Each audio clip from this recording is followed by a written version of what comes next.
We got another chapter of Fairy Tail 100 Years Quest, and this was overall a relatively solid chapter. It was fun, we got some cool action set pieces, some comedy, and everything seems to have been resolved by the end of it. And Happy and Carla got a really fun moment as they showcase that they could also be useful in the battlefield outside of just being aerial support. But this was a relatively quick-paced chapter, as not too much happened in terms of overall story progression, but it was still a fun chapter nonetheless. But before we jump into things, don't forget to like, subscribe, and hit the notification bell for updates on future videos. It really does help, and it shows you guys enjoy the content I make here on the channel and shows you want to see more.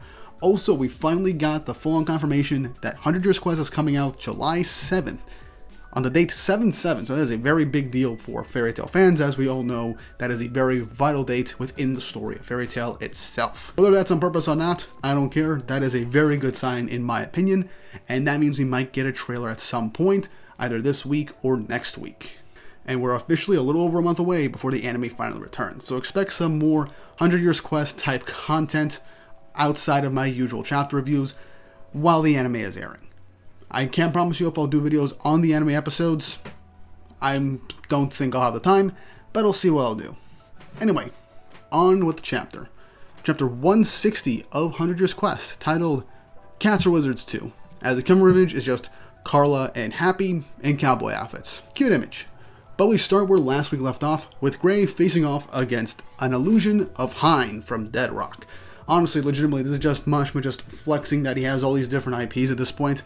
And I also think he feels bad about, spoilers for Dead Rock, basically feels bad that he kind of killed off Hein within 10 chapters and probably wanted to give him a bit more time to shine, considering that, yeah, he's dead.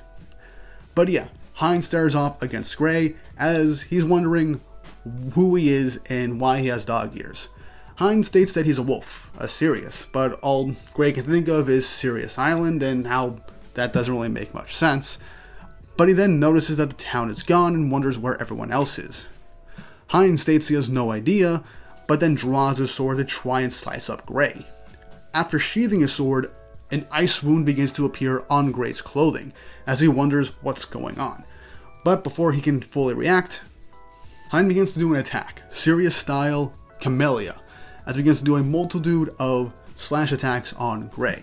But Gray manages to avoid all of them and uses Ice Make Ice Bringer, trying clashing with swords with his own ice sword. But we cut away from this intense action scene to see Wendy running away from Nakajima. Honestly, a comedic scene where she tries to blow away this guy with her Sky Dragon's Roar, but only a few petals go away as she's questioning what's going on. We cut back to Lucy in her illusion as Griff is trying to, do things I don't want to say, otherwise I'll get demonetized. He then looks at Lucy and just tries to go onto her chest. That's all I'm going to say. Yeah, the fan service is strong in this chapter apparently. Lucy hits Griff away as Raj is just clapping and having a blast seeing everybody just struggling in illusions and just saying random facts trivia. Back inside the saloon, Happy and Carla notice there's flames outside the door, and they're wondering what's going on and if Wendy and the others are okay. The barkeep says that's probably just Raj's illusion magic. They're seeing illusions in the flames. If they don't catch on soon, they'll end up burning to death. So this confirms that essentially Raj traps people in illusions, and if they don't figure their way out of it, if they don't figure out their illusions, they will get burned by the actual flames. So that is a really cool detail that adds to the point that Raj is just more or less not a straight up fighter, but this could end up being good for maybe assassination, maybe for just buying time, who knows. But it's a really interesting way to use a power, especially an illusion power, kind of a slow burn type thing. That did not intend to be a pun, but either way, that's an interesting piece of information. Happy and Carla try to go off to save them, asking if there's a back door. The barkeep says, yeah, there is, but are you guys really going to be able to beat Raj? I doubt you guys can do it. But Carla just says, who do you think you're talking to? As Happy states that they're Fairy Tail wizards also. As we cut back to the fight between Gray and Hein, they begin to clash swords multiple times, and a brief instance of Lucy and Wendy fighting off their respective illusions, with Happy and Carla running out the back door and flying up to the roof, noticing Raj and wondering what's going on. But Carla just says, for now, let's just kick the guy. Back to inside the illusion with Gray, he says it sure is cold, but then notices something. I've never felt the cold like this. And that ice wound too, it felt more hot than cold. He also points out that nobody has dog ears like Hein, but then remembers the guy from Lamia Scale. I keep forgetting his name. You remember, the dog guy whose main gimmick is that he has a sock around his neck and he keeps thinking that he's lost it? Yeah, that guy. But then Lucy is back in her illusion and she's wondering why Griff is so hot. And Wendy notices and finally figures out that this whole thing is an illusion. As once they see that, the illusion is beginning to waver, as Carla in her human transformation and Happy kick Raj off the building, basically dispelling his illusion. As in that instance, Raj is falling down, and Gray ends up saying, "I'll defeat you with the attack I learned from that dog guy," as he creates an ice katana and ends up copying Hein's sword attack, Sirius style Camellia, as he freezes up Raj in one singular hit, sheathing his blade. Honestly, this is a really cool instance because Gray has used a bunch of blade or sword type attacks, but it's never had any real technique to it. This would honestly be very fun if Gray ended up becoming like an ice swordsman now. Honestly, it'd be a really cool way for Mashima to be like, okay, I couldn't use this with Hein, but maybe I'll have Gray try and learn swordsmanship.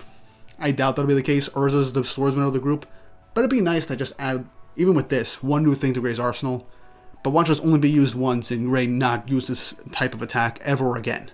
I hope he does. It'd be really cool and a nice reference to Dead Rock, and I think Mashima might keep it, but that's just my opinion. But in that instance, after Rajas goes down, Happy states that that's a member of Fire and Flame, and Gray turns over to Lucy and Wendy to say that they have to meet up with Natsu and Erza right now, as the chapter ends with the reveal that the fire ended up burning off most of everybody's clothing. Primarily, Wendy and Lucy. Yeah, fan service was strong in this chapter. In full honesty, I'm fine with the Lucy fan service, I don't mind. Erza fan service, fantastic. But I think we can all agree that no one really likes any fan service revolving Wendy. She was the only of the fairy tale girls that didn't have any real fan service, even in the mainline series. Mainly just dumb gags. But this has happened in 100 Years Quest, I think, twice. And I'm just not a fan of it. I think most fairy tale fans aren't really a fan of it. But there's just one off the cuff panel. I'll just pretend it never existed and hope it doesn't happen again. But that was chapter 160 of 100 Years Quest. Honestly, quick, fun chapter, cool references, and Gray had a really quick fight with Hein, even though it was an illusion. Now, I know people are probably going to wonder if Hein was basically able to injure Gray. No, it wasn't based off how things were. The whole thing was an illusion, and the only thing that basically got burned were their clothes. Meaning that Gray didn't really have much of a fight, and it didn't really do any real damage to him. The only thing that was damaging him was the fire, but even then, he didn't really get any real injuries, same with Wendy and Lucy. But I would like to see Gray use that katana, that ice katana again. It'd be very cool, and like I said, I just want to see Gray get more W's. Even though this was a short fight, I did kind of like it. And the choreography for that was honestly really fun. But now we're going to go and meet up with Erza most likely, since Natsu was obviously kidnapped. Which means we'll get the rest of Erza's fight next chapter most likely, and whether or not she'll win, lose, or end in a draw, we just gotta wait and see. I'm also really coming around on Raj's illusion magic again. Honestly really fun, really interesting concept to create illusions and have people burn to death while in it. Especially if they don't realize they're in an illusion. But how did you guys feel about this chapter? How did you feel about everything that happened? How do you feel about the fights, Raj's magic, the fan service I guess, and the references? Leave your thoughts and opinions in the comments section down below. And if you haven't already, like, subscribe, and hit the notification bell for updates on future videos. Really helps and you guys enjoy the content I make here on the channel and shows you want to see more. And again, I can't wait for the 100 Years Quest anime to come out. I'm very excited and look forward to 100 Years Quest themed videos in the future outside of these chapter reviews. Now with all that said and done, I hope you all have an awesome day.